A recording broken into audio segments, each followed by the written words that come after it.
Hello दोस्तों, मैं मनोज कुशवाहा आज आपके संविधान का एक इम्पॉर्टेंट टॉपिक लेकर के आया हूँ।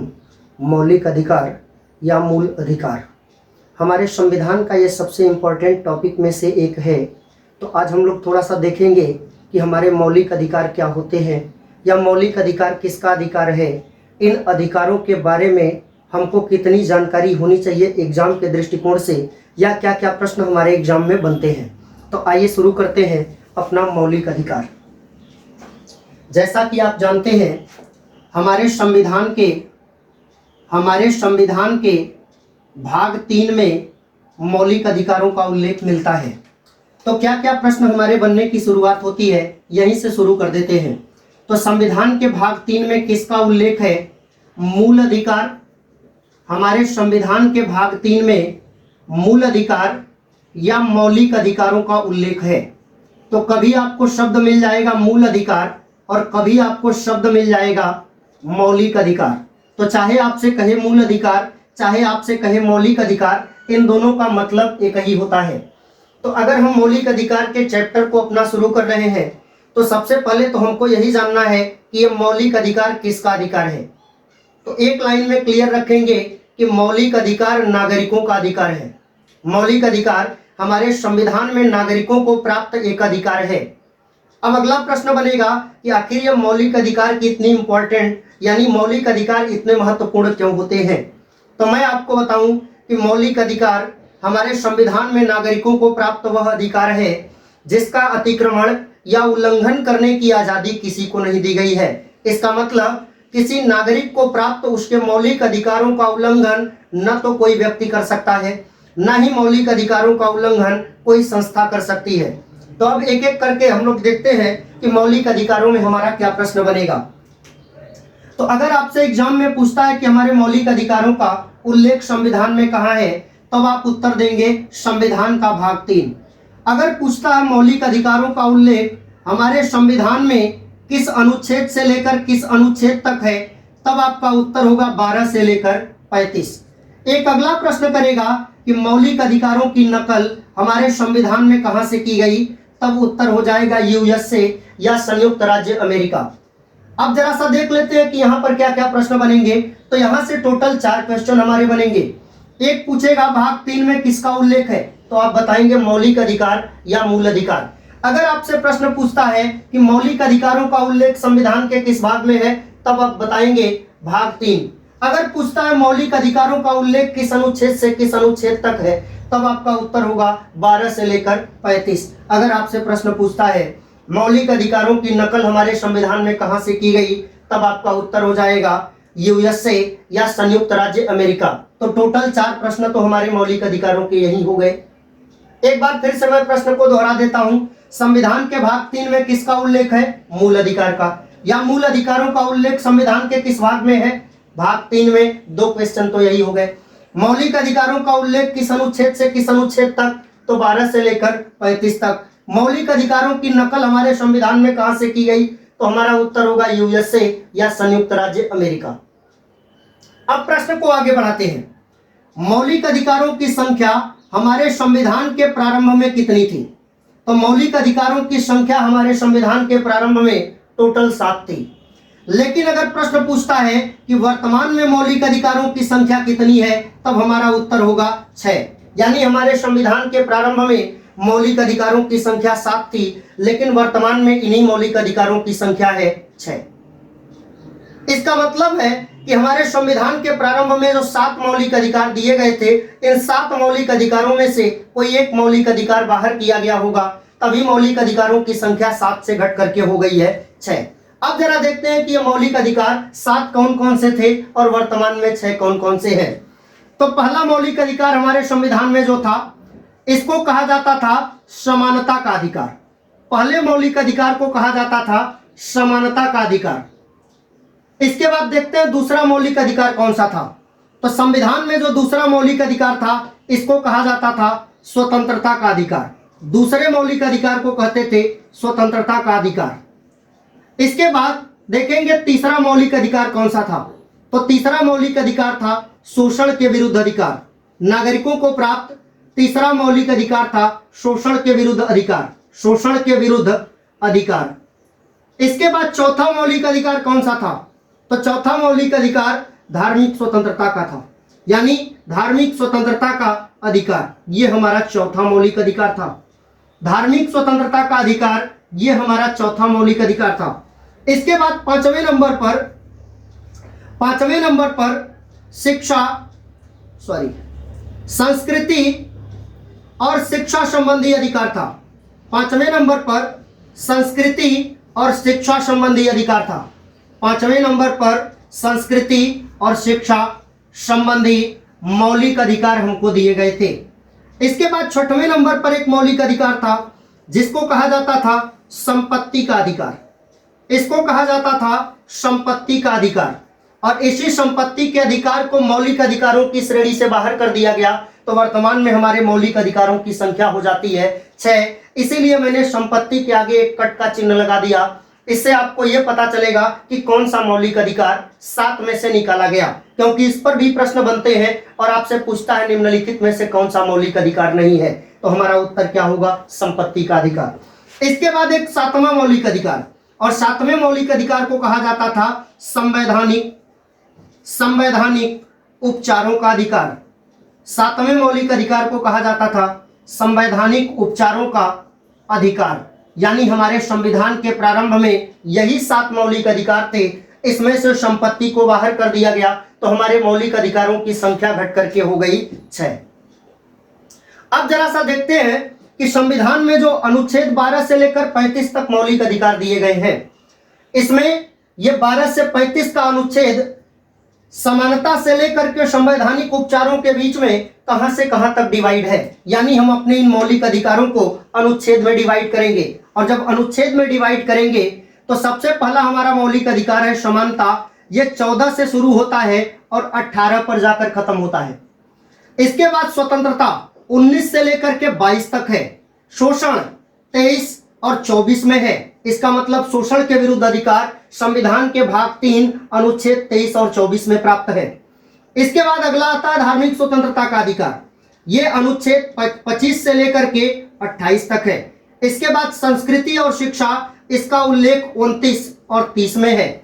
इसके बाद संपत्ति का अधिकार, ये हमारे संविधान के अनुच्छेद 31 में था, लेकिन 19 को मिला करके पढ़ने पर यह कंप्लीट होता था, लेकिन इसी को मौलिक अधिकारों की सूची से बाहर कर दिया गया। तो संपत्ति आज हमारा मौलिक अधिकार नहीं है, यानी संपत्ति का अधिकार किसी व्यक्ति का मौलिक अधिकार नहीं है। तो इसी को निकालने पर जो हमारे 7 मौलिक अधिकार थे, इनकी संख्या घट करके हो जाती है 6। इसके बाद एक 7वां मौलिक अधिकार जो उस समय था, यह हमारे संविधान के अनुच्छेद 32 में था, लेकिन अब चूंकि संपत्ति निकाली जा चुकी है, इसलिए वर्तमान में मौलिक अधिकारों की संख्या कितनी हो गई? तो टोटल हो गई है 6। मुझे लगता है यहां तक आपको बेसिक बातें क्लियर हो गई होंगी। अब थोड़ा सा आगे बढ़ करके इन्हीं को एक एक करके डिटेल करेंगे। आपके दिमाग में एक प्रश्न आ रहा होगा कि जब मैंने यहां पर अनुच्छेद लिखे थे तो 12 से लेकर 35 तक लिखे थे, लेकिन जब मौलिक अधिकारों में इनको डिवाइड करना शुरू किया तो 14 से शुरू हुआ और 32 पर जाकर के खत्म हो गया। तो आपके दिमाग में एक प्रश्न आएगा कि 12 और 13 क्या है। फिर आपके दिमाग में प्रश्न आएगा कि 33, 34 और 35 में क्या है। तो मैं आपको बताऊं कि 12, 13, 33, 34 और 35 ये हमारा कोई मौलिक अधिकार नहीं है, लेकिन मौलिक अधिकारों के क्रियान्वयन के संदर्भ में एक दिशा निर्देश है। तो अब पढ़ेंगे तो हम लोग इसको भी डिटेल करके देखेंगे कि इसमें आखिर है क्या, इसमें आखिर है क्या। तो अब जरा ध्यान दीजिएगा, मैंने पहली लाइन में कहा था कि मौलिक अधिकार नागरिकों को प्राप्त एक ऐसा अधिकार है जिसका उल्लंघन या अतिक्रमण करने की आजादी न तो किसी व्यक्ति को है न तो किसी संस्था को है। तो हमारे मौलिक अधिकारों को सबसे ज्यादा खतरा किससे था? तो सबसे ज्यादा हमारे मौलिक अधिकारों को खतरा राज्य से था। इसका मतलब उन संस्थाओं से था जो कानून बना सकती थी। तो सबसे पहले राज्य की परिभाषा हमारे अनुच्छेद 12 में दी जाती है, ताकि यह स्पष्ट हो जाए कि कौन कौन राज्य की श्रेणी में मौलिक अधिकारों के संदर्भ में आएगा। यानी मौलिक अधिकारों के संदर्भ में किसको किसको राज्य की श्रेणी में रखा जाता है। तो सबसे पहले अनुच्छेद 12 में राज्य की ही परिभाषा दी गई ताकि ये कंफर्म हो सके कि राज्य की श्रेणी में कौन कौन है, क्योंकि हमारे मौलिक अधिकारों को अगर किसी से खतरा था तो मौलिक अधिकारों को सबसे ज्यादा खतरा राज्य से था। तो अनुच्छेद 12 में राज्य की परिभाषा दी गई, और राज्य की परिभाषा को अगर मैं डिटेल करूं तो कम शब्दों में कह सकते हैं कि हर वह व्यक्ति या संस्था जिसका बनाया हुआ कानून किसी नागरिक पर लागू होता है वह मौलिक अधिकारों के संदर्भ में किसकी श्रेणी में आएगा? राज्य की श्रेणी में आएगा। जैसे एग्जाम्पल के तौर पर बात करूं तो राज्य कानून बनाता है, कानून बनाएगा तो या तो लिखित रूप से बनाएगा या तो मौखिक रूप से कोई निर्देश दे सकता है। हमारा जिला प्रशासन है, हमारा पुलिस प्रशासन है, हमारी नगर पालिका है, हमारे ग्राम पंचायत है, हमारा स्कूल, हमारा कॉलेज, हमारी कोचिंग या कोई अन्य संस्थान या कोई व्यक्ति विशेष, यानी जिसके द्वारा दिया गया निर्देश भारत के नागरिकों पर लागू होता है, वह सारे लोग मौलिक अधिकारों के संदर्भ में किसकी श्रेणी में आते हैं? राज्य की श्रेणी में आते हैं। तो मुझे लगता है राज्य की परिभाषा आपको क्लियर हो गई होगी।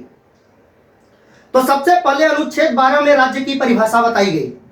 इसके बाद अनुच्छेद 13 में कहा गया कि राज्य कोई ऐसा कानून बनाता है जो नागरिकों के मौलिक अधिकारों का उल्लंघन करता हो। राज्य कोई ऐसा कानून बनाता है जो नागरिकों के मौलिक अधिकारों का उल्लंघन करता हो तो वह कानून उल्लंघन की सीमा तक शून्य माना जाएगा, अर्थात वह विधि उल्लंघन के सीमा तक शून्य मानी जाएगी। इसका क्या मतलब है?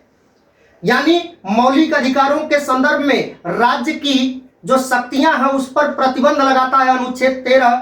राज्य को कानून बनाने से रोकता है, राज्य को यह निर्देश देता है कि जब आप कानून बनाएंगे तो कोई ऐसा कानून नहीं बनाएंगे जो किसी नागरिक के मौलिक अधिकारों का उल्लंघन करे। मैं एक बार फिर से लाइन दोहराता हूं कि अनुच्छेद 13 कहता है कि राज्य कोई ऐसी विधि बनाती है जो विधि नागरिकों के मौलिक अधिकारों का उल्लंघन करती है तो वह विधि अतिक्रमण के सीमा तक शून्य मानी जाएगी। इस चीज को ऐसे समझिएगा, थोड़ा सा व्यवहारिक होकर के समझिएगा। हमने मान लिया कि राज्य ने इतना बड़ा एक कानून बनाया, राज्य ने यहां से लेकर के यहां तक एक लाइन का कानून बनाया। इस कानून के पूरे लाइन में से इतने वर्ड यानी इधर के वर्ड किसी मौलिक अधिकार का उल्लंघन नहीं करते हैं तो यह कानून तो लागू होगा, लेकिन इधर के वर्ड मौलिक अधिकारों का उल्लंघन करते हैं तो इधर की लाइनें स्वतः निरस्त मानी जाएंगी। मेरी वो फिर से लाइन याद करिए कि यदि राज्य कोई ऐसी विधि बनाता है जो विधि नागरिकों के मौलिक अधिकारों का उल्लंघन करती हो तो वह विधि अतिक्रमण के सीमा तक शून्य मानी जाएगी। तो राज्य ने एक लाइन का कानून बनाया था, एक लाइन के कानून में यहां तक की लाइनें किसी मौलिक अधिकार का उल्लंघन नहीं कर रही थी तो यह कानून तो रहेगा, लेकिन इधर के वर्ड हमारे मौलिक अधिकारों का उल्लंघन कर रहे थे। इसका मतलब इधर के वर्ड और इधर की लाइनें स्वतः निरस्त मान ली जाएंगी। तो मुझे लगता है अब 12 और 13 आपको क्लियर हो गया होगा। इसके बाद आगे बढ़ते हैं और आगे बढ़ते हैं तो एक एक करके अपने मौलिक अधिकारों को डिटेल करते हैं। तो सबसे पहला हमारा मौलिक अधिकार है समानता का अधिकार, यानी 14 से लेकर के 18 तक टोटल संविधान के 5 अनुच्छेद 14, 15, 16, 17 और 18 संविधान के ये टोटल 5 अनुच्छेद समानता की बात करते हैं, मौलिक अधिकारों में समानता की बात करते हैं। तो एक एक करके मैं ऐसे ही आपको सुना देता हूं। अनुच्छेद 14 कहता है विधि के समक्ष समानता। इसका मतलब जब हमारा संविधान लागू हुआ तो हमारे संविधान के लागू होने के साथ ही भारत का प्रत्येक नागरिक अनुच्छेद 14 के तहत कानून के सामने एक समान होगा, यानी भारत का कानून प्रत्येक नागरिक पर एक समान लागू होगा। अब ऐसा नहीं है कि किसी अपराध की सजा मुझे मिलेगी और जज साहब वही अपराध करें तो उनको सजा नहीं मिलेगी। जज साहब भी इस देश के नागरिक हैं और मैं भी इस देश का नागरिक हूं, तो इसका मतलब चाहे जज साहब अपराध करें चाहे मैं करूं, हमारा कानून दोनों लोगों को एक समान सजा का प्रावधान करता है। तो अनुच्छेद 14 सबसे पहले समानता की बात करता है। समानता की बात करते हुए किस अनुच्छेद यानी किसके समानता की बात करता है? तो कानून के सामने समानता की बात करता है। इसका मतलब कहता है विधि के समक्ष समानता, यानी भारत का प्रत्येक नागरिक कानून के सामने एक समान होगा। इसके बाद आता है अनुच्छेद 15। अनुच्छेद 15 सामाजिक समानता की बात करता है, अर्थात इस देश में किसी से मूल वंश, जाति, धर्म, लिंग और जन्म स्थान आदि के नाम पर भेदभाव नहीं किया जाएगा। यानी सामाजिक समानता की बात हमारे संविधान का कौन सा अनुच्छेद करता है? 15। अनुच्छेद 15 कहता है कि इस देश के किसी नागरिक से जाति, मूल वंश, धर्म या जन्म स्थान, लिंग के आधार पर भेदभाव नहीं होगा। तो अनुच्छेद 15 सामाजिक समानता की बात करता है। इसके बाद आगे बढ़ेंगे तो आगे आता है अनुच्छेद 16। अनुच्छेद 16 नियोजन में अवसर के समानता की बात करता है। इसका मतलब नौकरियों में समानता की बात करता है। संविधान का अनुच्छेद 16 नौकरियों में समानता की बात करता है, अवसर के समानता की बात करता है। यानी अगर भारत में कोई वैकेंसी निकलती है तो इस वैकेंसी की जो भी योग्यता होगी यह भारत के जिस जिस नागरिक के पास होगी वह सारे लोग इस फॉर्म को भरने के लिए, इस नौकरी के अवसर के लिए पूरी तरह से एलिजिबल माने जाएंगे। यानी अगर कोई नौकरी मिलती है तो सबको समान अवसर दिया जाएगा। आप ऐसे समझ सकते हैं कि जैसे मान लीजिए अगर आईएएस की वैकेंसी निकली और मेरे पास योग्यता है तो मैं भरूंगा कि नहीं भरूंगा? बिल्कुल भरूंगा। ऐसा तो नहीं है ना कि आईएएस की वैकेंसी निकली तो केवल आईएएस के घरों के लड़के ही भर पाएंगे, बिल्कुल नहीं। यानी कोई छोटा से छोटा होगा, बड़ा से बड़ा होगा, लेकिन भारत में नौकरियों का जब कोई अवसर आएगा तो यह अवसर सभी लोगों को समान रूप से उपलब्ध होगा। इसके बाद अगला आता है संविधान का अनुच्छेद 17। और संविधान का अनुच्छेद 17 अस्पृश्यता के अंत की बात करता है। यानी कहता है कि किसी से छुआछूत के नाम पर कोई भेदभाव नहीं होगा। इसके बाद अगला आता है संविधान का अनुच्छेद 18। संविधान का अनुच्छेद 18 उपाधियों के अंत की बात करता है। इसका क्या मतलब है? तो आप देखेंगे आजादी के पहले भारत में बहुत सारे राजशाही के लोग थे, यानी रजवाड़े थे। भारत में बहुत सारी रियासतें थी। रियासतों में आपने देखा होगा लोग बड़ी बड़ी उपाधियां धारण कर लिया करते थे और ये उपाधियां उनको समाज में विशेष बनाया करती थी। तो देश के आजाद होने के बाद वो उपाधियां कहीं ना कहीं समानता को प्रभावित कर रही थी। तो कहा गया कि आज से जितनी उपाधियां पहले के लोग अर्जित करके बैठे हैं सारी उपाधियों का अंत किया जाता है। यानी अब देश में उपाधियां पहले की जितनी थी सारी की सारी उपाधियों का अंत कर दिया गया और कहा गया कि आगे से सेना जिसको उपाधि देगी वह उपाधियां रहेंगी, बाकी कोई उपाधि नहीं रहेगी। इसका मतलब है, इसका सीधा सा अर्थ है कि कर्मों के आधार पर जो उपाधियां अर्जित हुई हैं वह तो रहेंगी, लेकिन जो वंश परंपरा के आधार पर उपाधियां मिली हुई थी वो सारी उपाधियां जो जिन लोगों के पास थी उन उपाधियों का अंत कर दिया गया। क्यों? क्योंकि ये उपाधियां किसी व्यक्ति को समाज में विशेष बनाती हैं और आजादी के पहले के लोगों ने बिना कुछ किए हुए तमाम उपाधियां केवल वंश परंपरा के आधार पर राजा के परिवार के हैं तो लेकर के बैठे हुए थे। तो कहीं ना कहीं हमारे ये समानता के अधिकार को प्रभावित कर रहा था। इसीलिए जब हमारा संविधान लागू हुआ तो अनुच्छेद 18 के तहत उपाधियों का अंत कर दिया गया। आपको कहीं कहीं ये समानता, कहीं कहीं आपको ये समानता समता लिखा हुआ मिलेगा। यानी समता का अधिकार मैं कहूं या समानता का अधिकार कहूं, इन दोनों का मतलब एक ही होता है। एक चीज और थोड़ा सा देख लेते हैं कि इन पर प्रश्न क्या क्या बनते हैं। जैसे मैंने कहा अनुच्छेद 14 में विधि के समक्ष समानता।